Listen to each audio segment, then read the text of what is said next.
제가 주로 설교하는 스타일이 시리즈로 하죠. 시리즈로. 오늘은 살아계신 하나님 1편, 그래서 무신론자는 말할 자격이 있는가라는 제목으로 살아계신 하나님 시리즈를 시작하겠습니다. 자, 설교하기 전에 자원할 사람 두 분이 필요해요. 어떤 것에 대한 발런티어냐 하면 오늘 말씀을 들으실 때 나는 믿는 사람이지만, 저는 여기 있는 분들 다 믿는다고 확신을 합니다. 나는 믿는 사람이지만 무신론자 입장에서 듣겠다. 그리고 그러한 자세로 들으며 설교 중간에 제가 그 자원한 사람 한두 사람을 제가 이렇게 쳐다보면서 마치 무신론자 대하듯이 예화를 하려고 해요. 예화. 이게 누군가가 이게 대상이 없으니까 막 말을 만들기가 너무 번거롭더라고요. 그래서 좀 자원할 두 분이 필요해요. 두 분. 최소한 한 명. 자, 우리 무신론자 입장에서 나는 듣겠다. 이런 자원하시는 분 계세요? 이거 어려운 거 아니죠? 이거 어려운 건가? 그럼 앉아있으면 되는 거, 앉아있으면. 다만 마음의 자세를. 우리 최경덕 집사님. 그리고 또 한 분. 한 분 더. 김희숙 집사님. 김희숙 집사님. 오케이. 자, 저는 여러분들이 정말로 진심으로 생각합니다. 계속 여러분들과 지내면서 여러분들이 다 하나님을 믿는 분들로 이렇게 확신을 합니다. 그러니까 오늘 꼭 자원한 분들만이 아니라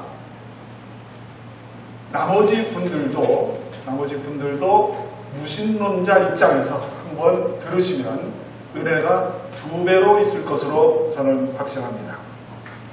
우리 본문을 합독하겠습니다. 시작. 어리석은 자는 그 마음에 이르기를 하나님이 없다 하더라. 저희는 부패하고 소액이 가증하여 선을 행하는 자가 없도다. 또 한 절.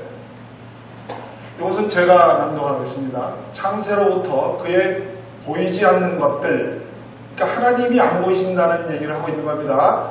창세로부터 하나님의 보이지 않는 것들, 곧 그의 영원하신 능력과 신성이 그의 만드신 창조 만물에 분명히 보여 알게 되나니 그러므로 저희가 핑계치 못할지니라. 그렇습니까? 아멘. 우리 말씀이 낭독될 때는 아멘 하는 게 좋아요. 아멘. 자, 우리 인간들은 딱 3종류의 사람만 있습니다. 무신론자가 있죠. 무신론자가 뭐죠? 하나님은 없다. 그런 마음을 가지고 사는 사람을 말하는 거죠. 그리고 하나님이 있는지 없는지 잘 모르겠다. 그리고 하나님은 분명히 계시다. 꼭 하나님이 아닐지라도 조물주라는 표현을 해도 돼요. 조물주는 분명히 계시다. 분명히 이 창조주는 계시다. 이렇게 표현을 해도 상관은 없습니다. 이 무신론자들이 주장하는 3가지가 있습니다. 3가지가 하나님은 없다. 그리고 사람보다, 두 번째로 사람보다 더 큰 존재는 없다. 만물의 영장. 그리고 하나님 없이 인간이 가장 크다라고 주장을 하고, 그들이 입으로 나는 내가 하나님이다 또는 내가 하나님이다라고 말은 하지는 않을지라도 그들의 말과 행실을 보면 자기 자신이 하나님인 것을 볼 수가 있습니다. 자, 먼저 우리 하나님이 없다라고 하는 사람들의 그 무신론자들의 그 마음을 우리 한번 보겠습니다. 하나님은 없다. 첫 번째 거. 그들이 과연 말할 자격이 있는가? 우리 거짓말쟁이, 사기꾼이 있어요. 아주 상식적으로 거짓말을 하고 사기를 칩니다. 근데 이 사람이 세계 정세를 얘기해요. 트럼프가 어떻고, 시진핑이 어떻고, 레이건이 어떻고, 한국 정치인들이 이름 거론하면서 막 아주 이 의견을 막 내놓습니다.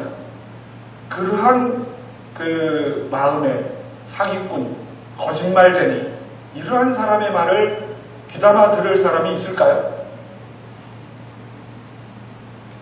아, 이거 몰라? 있어요. 있어요? 오케이. 듣는 자세는 참 좋은 겁니다. 좋은 거예요. 그 듣는 자세를 이제 저분이 말씀하신 것인데, 그러나 속마음에서는 분명히 그러한 대상을 향해서 우리는 신임을 하기가 어렵지요. 그래서 어리석은 자는 그 마음에 이르기를 하나님이 없다 하도다. 저희는 부패하고, 저희는 무신론자는 저희는 부패하고 소행이 가증하여 선을 행하는 자가 없도다. 하나님의 말씀이에요. 그러한 이 선을 행하는 것이 없고 가증하고 부패한 사람들의 말을 우리가 들어주고 경청하고 하나님께 인도하는 차원에서 할 수는 있지만, 분명히 의심을 사고 그러한 사람들의 말을 대부분의 사람들은 귀를 기울이지 않는 것이 정상이죠. 그들이 도덕적으로, 우리 오늘 본문 말씀은요, 그들이 도덕적으로 이 선을 행하는 모습이 없다라는 뜻으로 무신론자를 말하고 있는 본문입니다. 이들이 도덕적으로 먼저 이 열매를 보여야 그때부터 사람들은 듣기 시작하지요. 근데 이들이 도덕적인 어떤 변화가, 열매가 보이지 않는 상태에서 더욱더 큰 문제를 말합니다. 뭐 트럼프 얘기도 아니고 한국의 대통령 얘기도 아니고 하나님이 없다라고 그러는 거예요. 누가 귀담아 들을까요? 무신론자는 말할 자격이 없습니다. 그들의 도덕성을 볼 때 그래요. 잘 모르겠다. 우리 세 부류의 사람이 있다고 그랬죠. 잘 모르겠다. 하나님이 계신지 안 계신지 잘 모르겠다는 사람은, 그렇게 생각하는 사람은 어느 정도 도덕성이 있어요. 왜? 혹시 하나님이 계시면 어떻게 심판받을지 모르잖아요. 이게 참 좋은 마음이죠. 비전이 있는 상태죠. 하나님을 믿는 사람들 중에도 이러한 의심을 하는 사람이 있어요. 그렇다고 구원이 없는 건 아니에요. 이게 결론 부분에 제가 말씀드릴 거예요. 하여튼 세 부류의 사람 중에 계신지 안 계신지 잘 모르겠다. 이들은 어느 정도 도덕성이 있는데, 무신론자는 도덕성이 없다라고 하나님께서 100% 우리 본문 말씀이 그럽니다. 선을 행하는 자가 없다. 저들은 부패하고 소행이 가증하여 선을 행하는 자가 없다라고 하나님의 말씀에 낙인을 찍었어요. 당장은 선한 모습이 있어 보이고 도덕성이 보일지 몰라도 결정적인 순간에 한껏 올려서 사고를 치고 범죄를 하는 것이 무신론자들의 마음의 상태라고 오늘 본문은 말하고 있는 것입니다. 무신론자 중에 이 도덕성이 있는 사람을 찾으려면 오늘 이 세상에는 저는 없다고 생각합니다. 우리 찾아보려면 저 과거로 가서 1년 전이나 내일 어저께 혹시 있었는지 찾아보거나 아니면은 내일 혹시 있을지 몰라요. 그러나 지금 현재 당장은 없다라는 것이 오늘 본문의 말씀입니다. 자, 우리 중학교 때는 나는 믿었는데 벌써 누가 웃으셔. 이게 벌써 이제 오늘 예반주 하다가 중학교 때는 내가 믿었는데 대학에 들어가서 나는 믿지 않는다. 여기 서 있던 사람도 그런 사람 중에 하나였어요.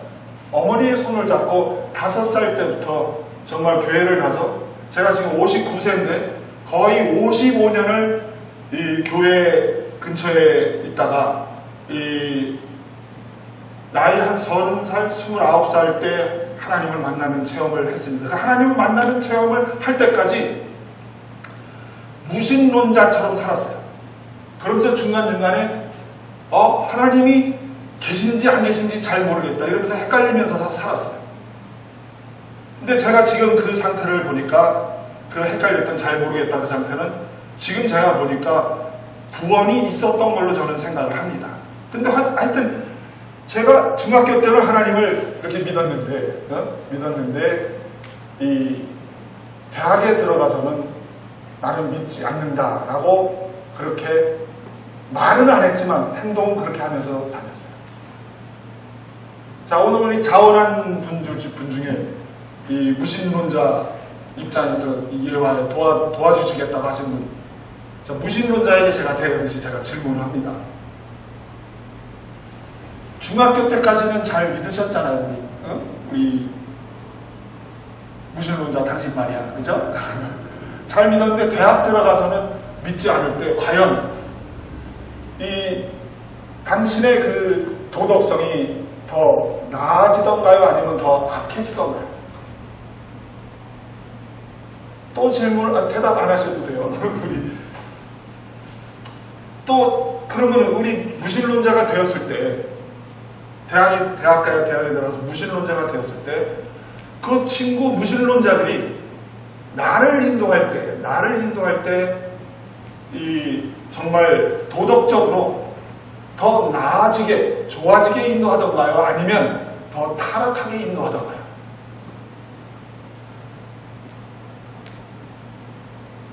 요거는 대답하셔도 돼요.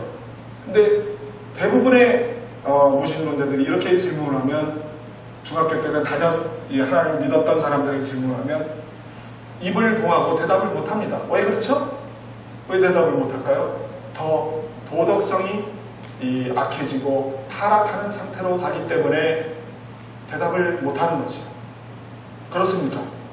그게 오늘 본문 말씀.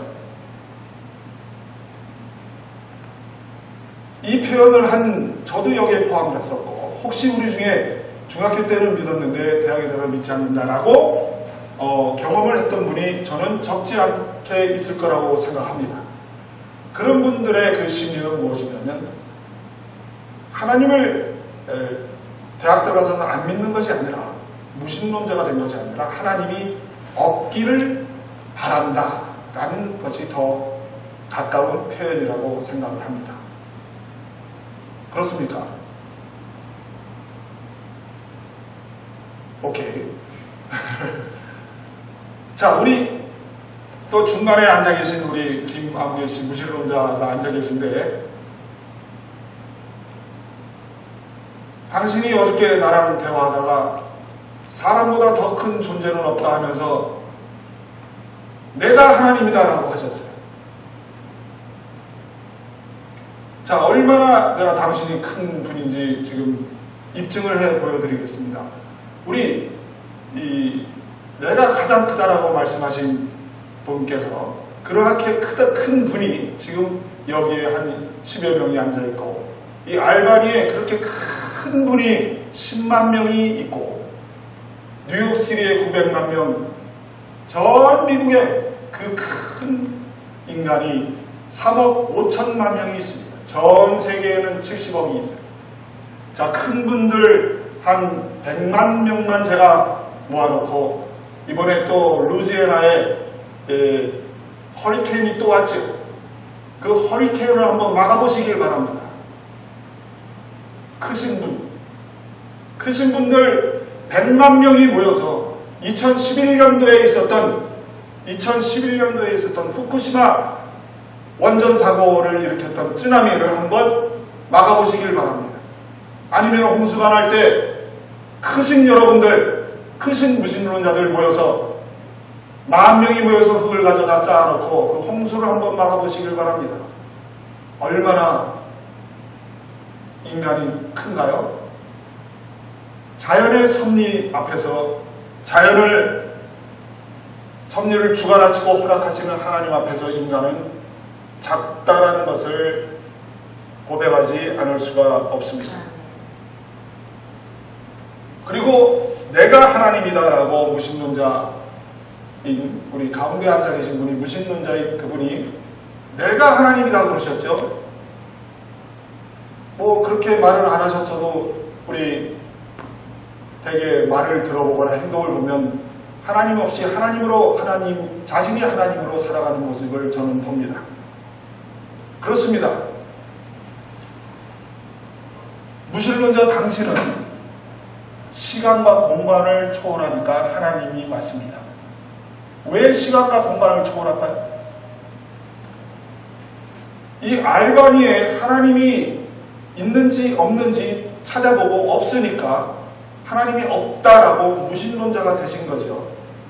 그래서 알바니에 없으니까 뉴욕 스테이트 전 지역을 돌아다니면서 하나님을 찾아보았고, 그래도 없으니까 50개 미국 스테이트를 다 돌아다니면서 50개 주를 돌아다니면서 하나님을 찾아봐서 없더니 없으니까 한국에 가서도 찾아보고 아시아 전체를 돌아다니면서 찾아봐서 없으니까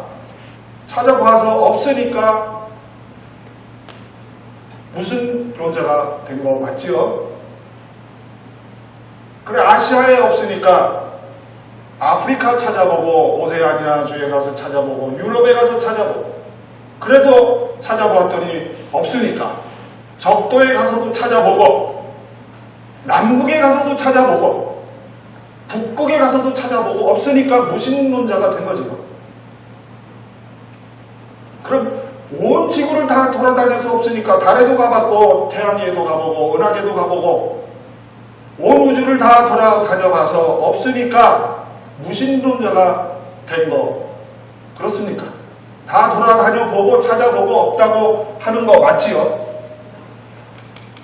그래서 그러면 공간적으로 온 우주를 돌아다녀서 없기 때문에 그러면 어저께 이 알바니에 하나님이 계신지를 어떻게 알아요? 1년 전에 알바니에 계셨을지 어떻게 압니까? 1000년 전에 하나님이 계셨는지 이 알바니에 계셨었는지 어떻게 아냐? 오늘은 못 찾았다 치고 그럼 앞으로 1년 뒤에 하나님이 알바니에 계실지 어떻게 압니까?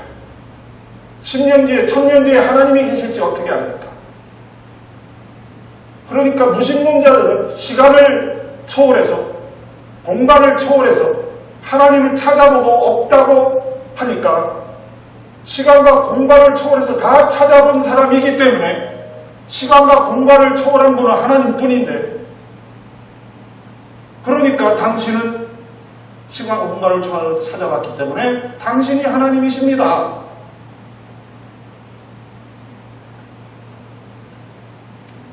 자원한 분을 이렇게 막 꾸짖는 것 같아서 좀 미안해.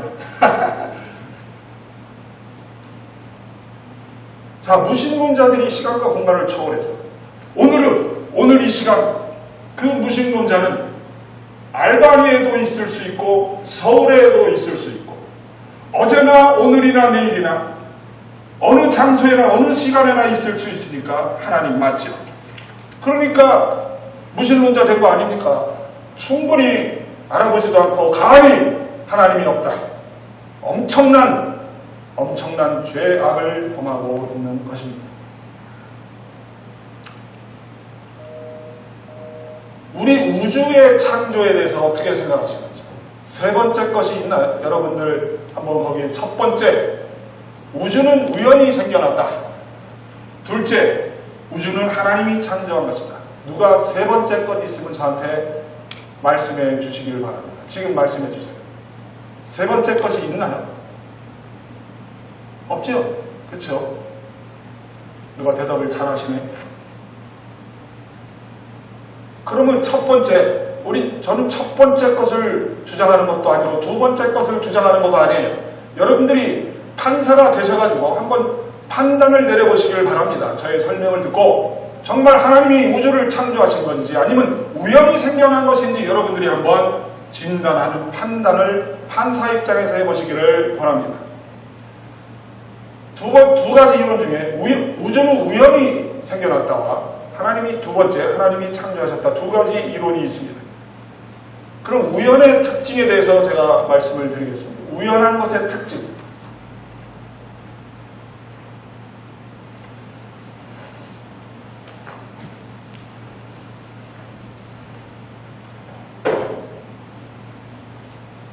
자, 여기 제가 이 스툴 의자가 있죠.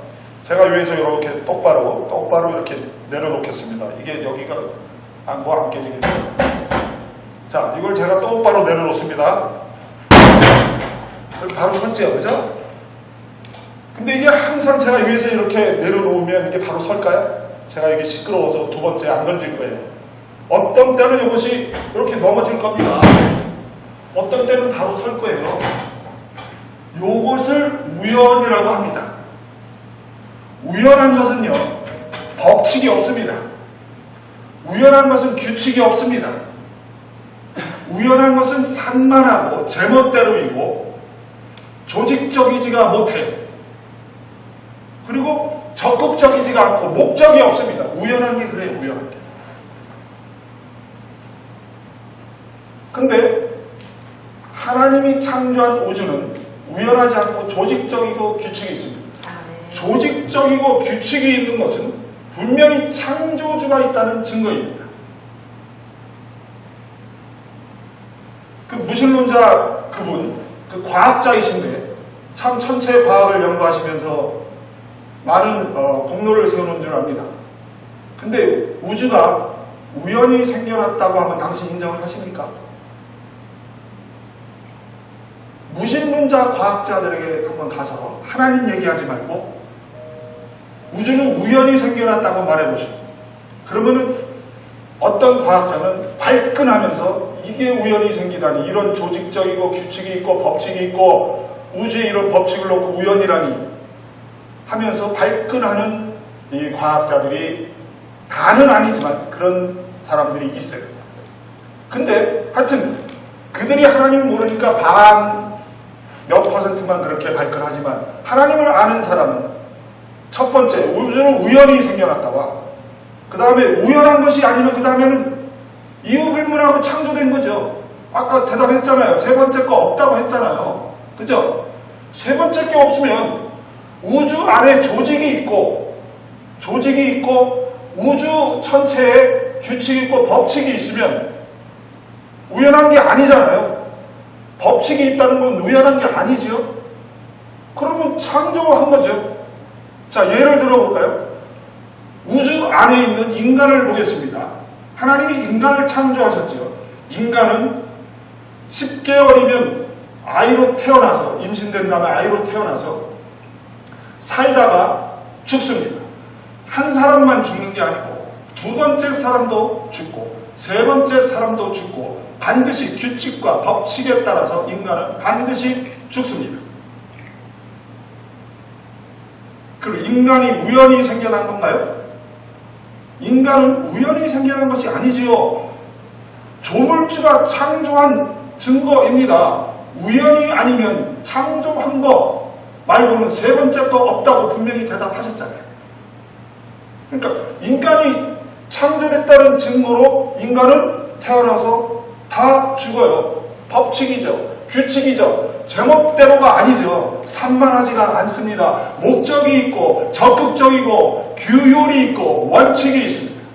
이것이 바로 하나님의 창조의 솜씨이고 하나님의 입에서 나온 말이나 하나님의 입에서 나온 행동이나 하나님이 행하시는 말이나 행동은 모두 다 예외 없이 변함없이 규칙이 있고 조직이 있고 적극적이고 산만하지도 않으며 목적이 있고 분명히 계획적이고 그렇습니다. 아멘?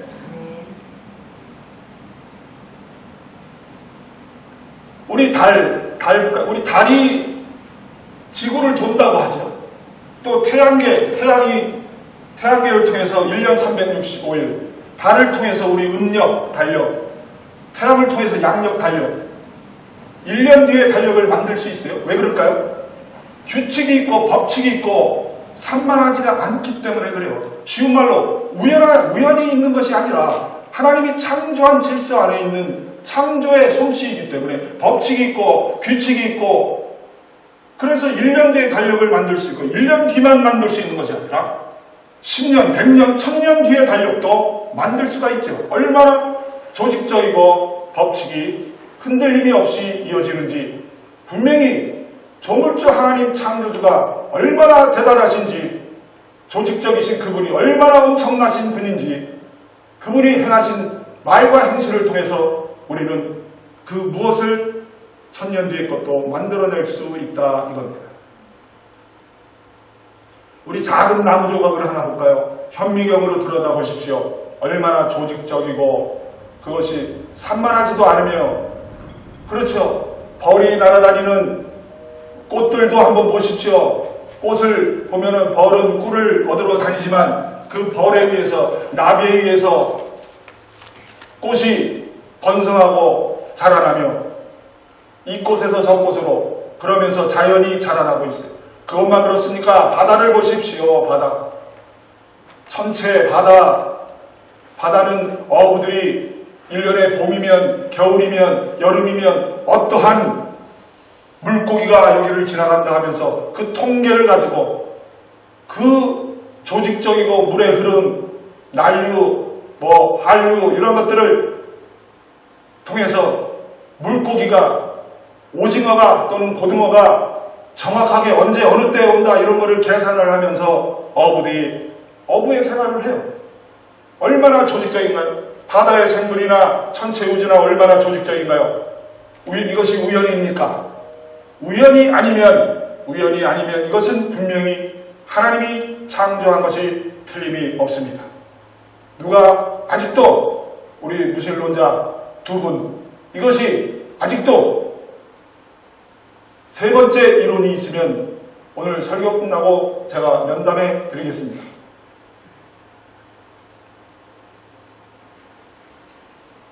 제가 한 예를 듭니다.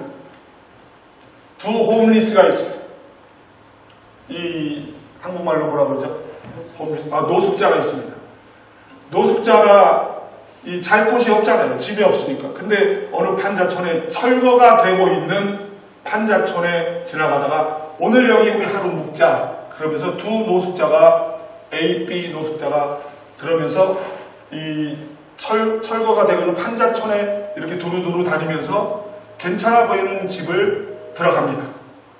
근데 그 집에 들어갔는데 철거가 되고 있는 지역인데 마당이 깨끗이 쓸려 있고 그리고 그 마루에 올라가는 계단 위에는 신발이 가지런히 놓여 있고 그래서 방문을 열어봤더니 방문에는 침대가 아주 그 호텔에서 그 하우스키핑 하는 분이 잘 정돈한 것처럼 아주 침대도 깨끗이 정돈해져 있고 테이블 위에 커피가 놓여 있는데 커피가 빈잔이 아니라 커피에 진짜 뜨거운 커피가 김이 모락 올라오면서 커피가 거기에 테이블 위에 놓여 있는 거예요.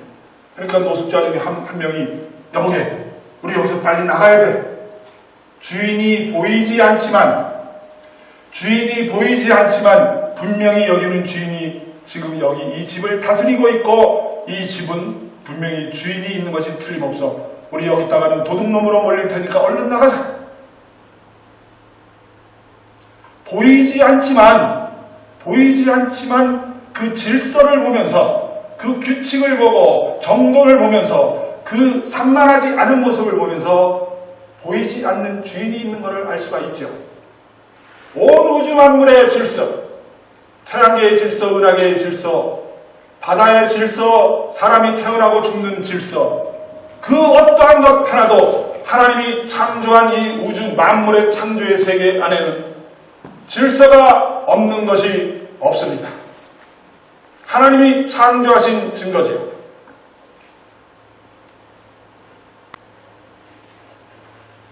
여러분들이 이 질문에 한번 대답을 해보십시오. 우주는 우연이 된 것인가 아니면 보이지 않는 누군가가 질서를 잡고 있는 것인가? 이미 말씀을 드렸죠. 로마서 1장 20절이 기록을 합니다. 창세로부터 우리 본문이에요. 창세로부터 그의 보이지 않는 것들, 그러니까 하나님의 보이지 않는 것들, 창세로부터 하나님의 보이지 않는 것들이, 즉 그의 영원하신 능력과 신성이 그의 만드신 만물에 분명히 보여 알게 되나니 저희가 핑계치 못할지니라. 여러분들은 감사하게도 핑계를 댈 수 있어요. 예수님을 나는 그래서 믿었습니다. 만물을 보면서 하나님이 계신 걸 나는 믿고 예수님을 영접했습니다. 이런 분들은 예수님을 앞장 세워서 나는 무신론자였지만 예수님을 영접하고 이제는 하나님의 사람이 되었습니다. 이제는 무신론자가 아니라 조물주 하나님을, 창조주 하나님을 믿습니다. 라고 고백한 분들이 저는 여기 앉아있다고 믿습니다.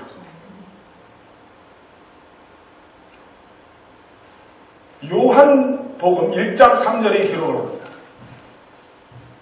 그에게서, 예수님을 말합니다. 그에게서, 만물이 그에게서 지어졌으니 그가 없이 된 것이 하나도 없느니라.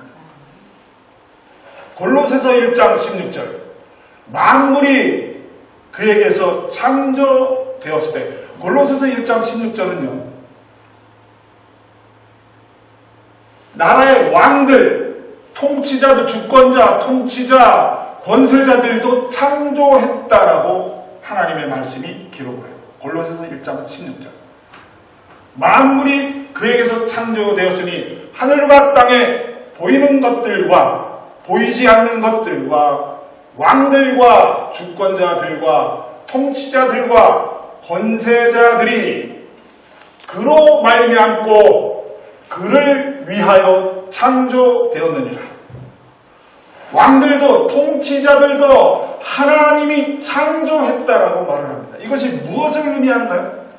하나님은 우주 만물을 통해서, 창조의 솜씨를 통해서, 그것이 왕들이든 자연 만물이든 창조를 통해서 그 통치자들 통해서 하나님을 발견하게 하기 위해서 왕들도 통치자도 창조했다고 말하고 있는 겁니다.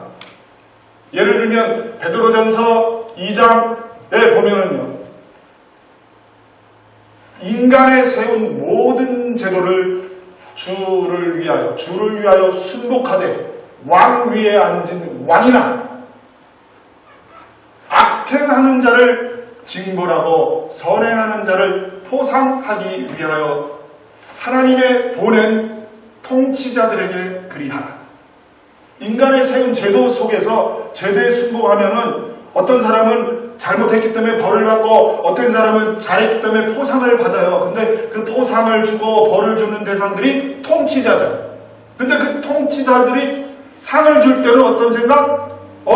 하나님이, 통치자가 나에게 상을 주는 게 아니라, 그 어떤 유력한 인물이 나한테 상을 주는 게 아니라 하나님이 세우신 창조한 통치자가 나에게 상을 주는군요. 하나님 찬양합니다 라고 고백하기를 하나님이 원하시는 거고, 또 그 통치자가 악하건 선하건 상관없어요. 통치자가 법대로서 나에게 벌을 줄 때는 하나님이 이 통치자를 통하여서 나의 도덕성, 나의 잘못된 것들을 벌을 주고 계시군요. 하나님 앞에 내가 회개합니다 라고 하나님을 찾아 발견하게 하려고 하나님이 왕들과 통치자들도 창조했다라고 말씀하고 계신 겁니다. 아멘? 그걸 놓고 우리가 미국을 기도하고 한국을 우리가 기도해야 된다고 저는 믿습니다. 하나님의 행하시는 일은요, 우연하지 않고 항상 그렇게 하시는 법칙과 규칙이 있습니다. 오늘 설명 이미 했죠. 믿는 자에게는 가끔 영생을 주시는 게 아니고 반드시 영생을 주십니다. 그게 하나님의 질서예요. 아멘이죠. 가끔 한 사람씩 너는 예수님 영접해도 내가 너 구원 안 줘. 그런 그 하나님이 아니죠. 하나님은 항상 그렇게 하시고 회전하는 그림자도 없고 변함이 없으신 분입니다. 얼마나 감사해요. 우리 요한복음 3장 16절 누가 암송하시나? 하나님이 세상을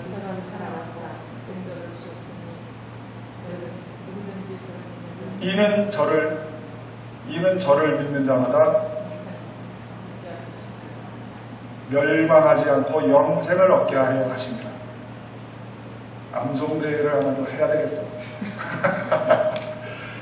쉬운 것만이라도 한번 해야 될 것 같아요. 이는 저를 믿는 자마다, 예수님을 믿는 자마다, 믿는 자마다요. 믿는 자마다인데 가끔 너는 아니야가 없어요. 예수님을 영접하면 그 누구든지 살인범일지라도 저 우리 오사마 빌라덴일지라도 김정은까지도 하나님이 예수님을 영접하면 구원하신다 이거예요. 예외가 없어요.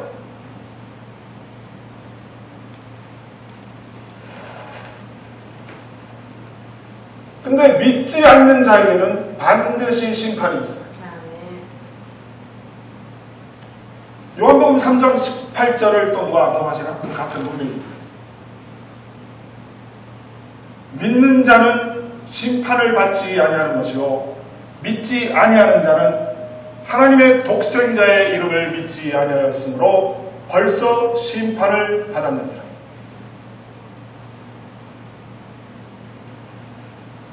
가끔 심판하는 게 아니에요. 반드시 심판하십니다. 예수님을 믿으면 반드시 구원을 주시고 충분히 하나님이 기회를 주십니다. 예수님을 오늘처럼 이렇게 복음적인 무신론자에 대한 자격이 있는가라 이런 제목으로 살아계신 하나님을 이렇게 증거하게 하고 하나님의 사람을 계속 만나게 해서 복음을 계속 하나님은 오래 참으시면서 죽을 때까지 기회를 주시는 분이라고 믿어요.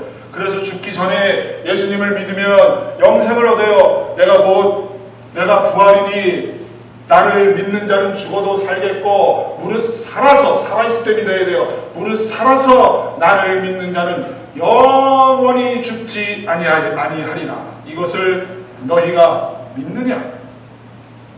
살아있을 때 믿으면 우리가 죽기 전에 믿으면 구원을 주십니다. 반드시 구원을 주십니다. 우리의 과거의 어떤 상태와 상관없이 구원을 주시오. 그러나 살아있을 때 예수님을 영접하지 않고 죽었으면 그 사람은 살아있을 때도 영접하지 않은 상태는 벌써 심판받은 상태이고 심판받은 상태에 있다가 지옥에 떨어져서 여전히 반드시 심판을 받습니다.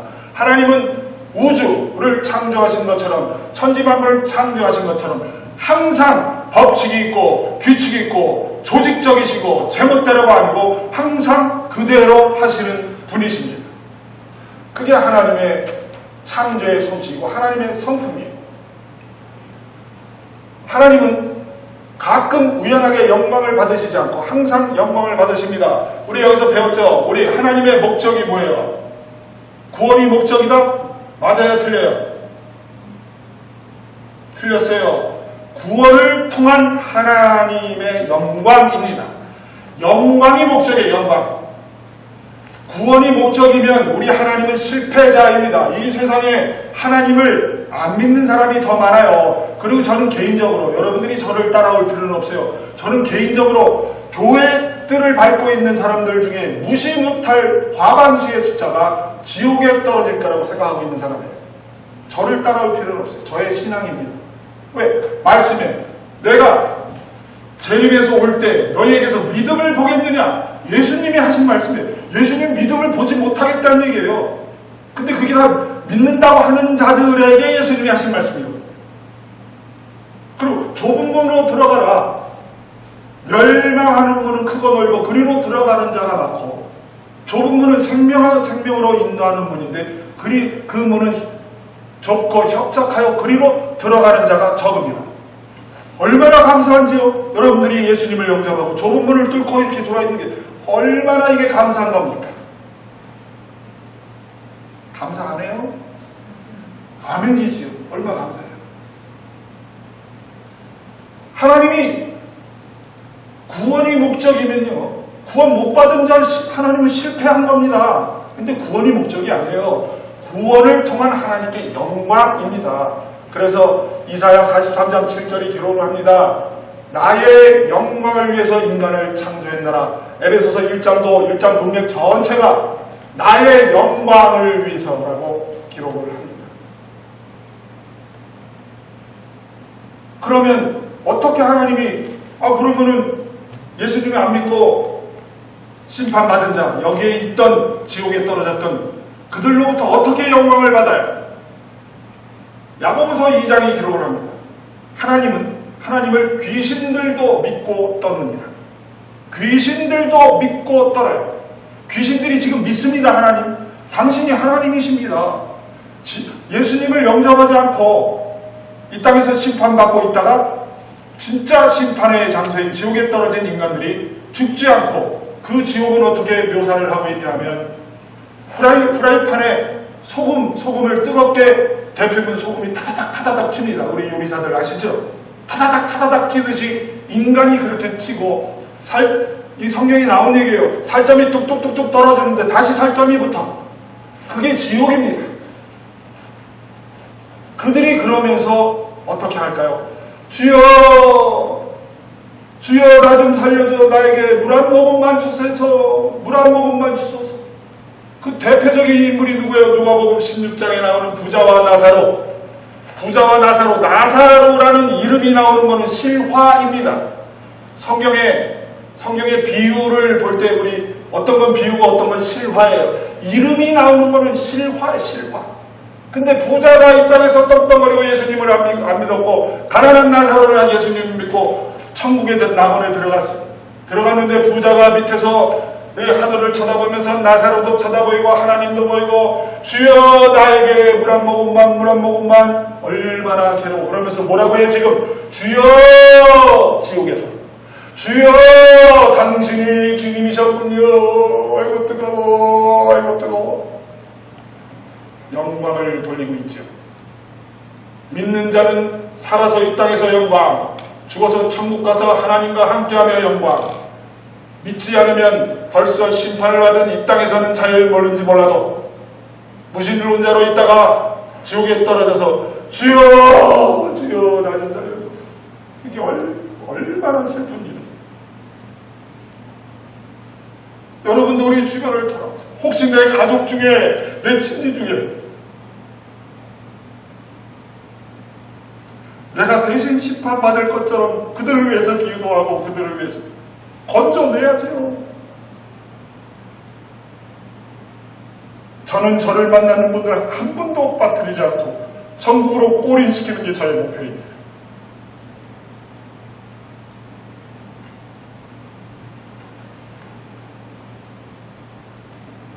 히브리서 9장 27절이 기록합니다.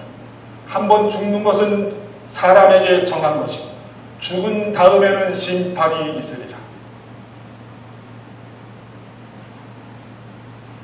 우리 적용을 하고 마칩니다. 영생을 얻고 심판을 피하기 위해서 구원의 확신을 가져야 합니다. 우리 오늘 혹시 인생이 마감되고 호흡이 끊어지면 천국에 들어가는 확신들이 있나요? 그 확신이 있는 건 너무나 감사하죠. 근데 다음 주에 제가 구원의 확신에 대해서 할 거예요. 구원의 확신이 없으면 지옥 가고 구원의 확신이 있으면 천국 가고 구원의 확신에 의해서 좌지우지 되는 게 아닙니다. 구원의 확신이 없을지라도 구원받은 사람이 있어요. 오직 구원은 예수님을 믿고 영접하는 사람은 구원입니다. 구원의 확신이 없고 의심이 있을지라도 아직 나의 행동이 좀 도덕적이지 못할지라도 행실이 부실할지라도 예수님을 삶의 주인으로 영접을 하면 예수님에 의해서 나의 구원의 확신이 있든지 없든지 예수님이 나를 위해서 죽으시고 부활하신 걸 믿고 예수님이 나의 구원을 이루셨다 믿고 예수님에 의해서 나의 구원이 완성된다를 믿고 예수님을 영접했기 때문에 구원의 확신과 상관없이 그 사람은 의심한지는 몰라도 천국에 들어갑니다. 얼마나 감사해요. 그러나 구원의 확신은 매우 중요하지요. 왜? 내가 오늘 죽어도 정말 나의 생각도 의심 없이 정말 나는 천국에 들어가는구나 할렐루야 이것처럼 파워풀한 게 어디 있습니까? 그렇죠. 그래서 구원의 확신을 가져야 돼요. 근데 이 구원의 확신이 없는 믿는 자를 죽으면 천국 갈 거예요. 이러한 사람을 마귀는 그냥 안 놔둬요. 계속해서 유혹하고 넘어뜨리고 잡아뜨리고 나약하게 만들고 상처 주고 계속해서 나를 나약하게 공격을 합니다. 그렇기 때문에 구원의 확신을 가지고 하나님 앞에 이 땅에서 신앙생활을 해야만 합니다. 근데 그 구원의 확신은 오로지 하나님을 알아갈 때만 가능합니다. 그래서 베드로후서뿐만이 아니라 모든 그 성경을 보면 특히 그 서신서를 보면 시작하는 부분에 특히 베드로후서는 하나님을 알지어다 시작할 때 그리고 마지막에 마지막 절에서도 오직 예수 그리스도의 은혜와 저를 아는 지식에서 자라나라. 이게 얼마나 중요하면 또 호세아서 우리 자주 인용을 하죠. 나의 백성이 지식이 없으므로 망하는도다. 여기서 말하는 게 성경 뭐 다윗의 아들은 솔로몬이고 그런 거 말하는 건가요? 아니죠. 하나님을 아는 지식을 말하는 거죠. 하나님의 성품을 알고 하나님을 알아가는 걸 얘기하는 거예요. 호세아서 6장 6절에 여호와를 알자 힘써 여호와를 알자. 얼마나 우리의 삶 속에 이 땅에서 이것이 우리에게 힘과 능력을 주고 우리가 이 땅에서 얼마나 평안 가운데 마귀의 공격을 받을지라도 그 공격에서 벗어나며 평안 가운데 흔들리지 않고 살아갈 수 있는지 하나님을 알아가라고 그렇게 하나님은 말씀 구약부터 신약 끝에까지 강조를 하고 계십니다. 그 하나님이 예수님을 일단 영접을 하면 하나님이 손에 잡으시고 끝까지 그 인생을 책임지십니다. 끝까지 책임지세요. 그 영혼을 하나님이 놓지 않고 책임지고 그리고 그 영혼이 잘된 것 같이 범사 잘 되도록 인도하신다 이겁니다.